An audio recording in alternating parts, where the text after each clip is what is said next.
Alhamdulillah, le prophète sallallahu alayhi wa sallam nous a dit le meilleur jour sur lequel le soleil s'est levé, c'est Yawmul Jumu'ah, le jour du vendredi. Il y a trois choses particulièrement à faire et à ne pas rater le jour du vendredi. Dis si tu veux trois trésors à saisir. Le premier, rapporté par l'imam Al-Hakim. Le prophète alayhi salatu wa sallam nous dit toute personne qui récite Souratul Kahf, la caverne, le jour du vendredi, se verra éclairée par une lumière jusqu'au vendredi suivant. Ne te prive pas de la lumière d'Allah subhanahu wa ta'ala.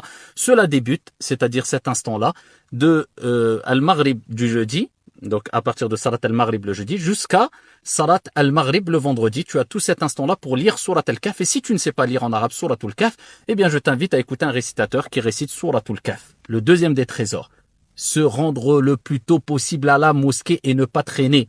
Le prophète alayhi afdalus salat wa askat taslim, il nous rapporte qu'aux portes de chaque mosquée, il y a des anges qui notent le nom de chaque personne qui rentre dans la mosquée. Et une fois que l'imam prend position, s'assoit, eh bien les anges plient les feuillets et rentrent dans la mosquée pour prendre place, s'asseoir et écouter le prêche. Donc rends-toi le plus tôt possible à la mosquée, d'autant plus qu'il y a un hadith extraordinaire rapporté par Ibn Majah et d'autres. Le prophète alayhi salatu wa salam a dit toute personne qui fait les grandes ablutions, al-ghusl, ce qui est recommandé, une sunna chez la majorité des gens de science, certains savants considèrent que c'est obligatoire pour celui qui se rend à la mosquée. Toute personne qui fait les grandes ablutions le jour du vendredi, puis se rend tôt à la mosquée, dans le premier temps, qui se rend très tôt à la mosquée, qui s'approche au plus de l'imam, qui s'est rendu à la mosquée sans prendre sa monture si cela est possible, c'est-à-dire qui est parti à la mosquée en marchant, qui n'a commis aucune futilité, il est resté concentré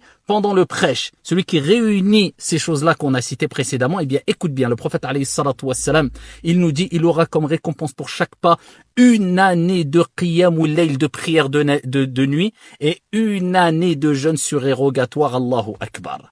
Troisième des choses, et dernière des choses, et dernier des trésors, et qui fait partie des plus importants, prier, augmenter les prières sur le prophète sallallahu alayhi wa sallam, surtout le jour du vendredi, car le prophète alayhi salatu wa sallam, dans le hadith rapporté par Al-Bayhaqi, il nous dit augmentez les prières sur moi le jour du vendredi, et il nous dit celui qui prie sur moi une fois, Allah Jalla wa Az prie sur lui 10 fois. Qu'est-ce que la prière d'Allah sur le prophète alayhi salatu wa salam? Les savants ont dit, c'est soit la miséricorde, on implore Allah azza wa jal de couvrir de sa miséricorde le prophète alayhi salatu wa salam, et d'autres ont dit, comme Abu al-Aliya, on demande à Allah de faire l'éloge du prophète alayhi salatu wa salam auprès des nobles anges dans les cieux.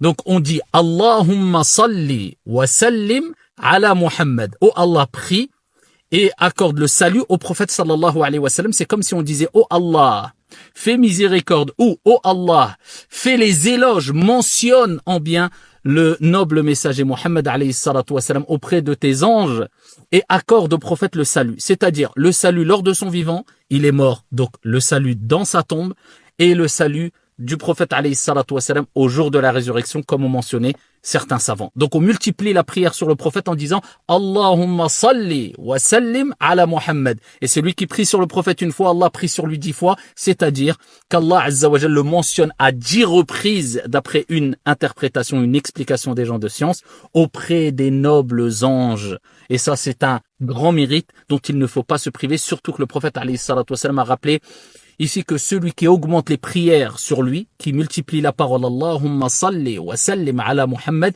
ça sera une cause de la dissipation de ses soucis et ses tristesses. Assalamu alaikum.